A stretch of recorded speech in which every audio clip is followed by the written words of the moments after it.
it's a health crisis. In fact, the United States Surgeon General called it an epidemic. And I'll tell you why. I'm going to tell you what it's doing to your body and how we can begin to heal through connections, right? So let's talk a little bit about loneliness. Loneliness is not the same thing as actually being alone.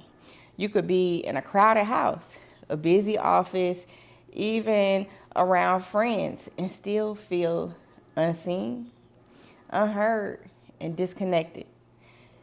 That is not a good feeling. Loneliness is the subjective feeling that your social needs aren't being met. And it really requires that you go inside yourself and just think.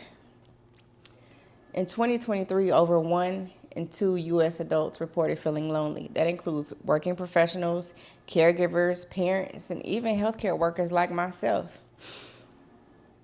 This is a huge issue, and it's having a huge impact on Americans' health.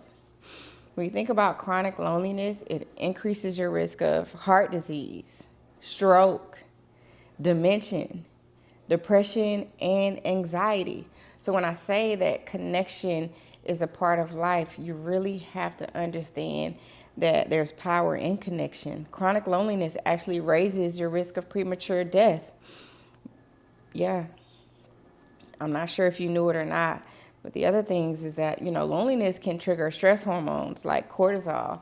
And over time, with these constantly being triggered, it leads to inflammation, poor immune function, and chronic disease.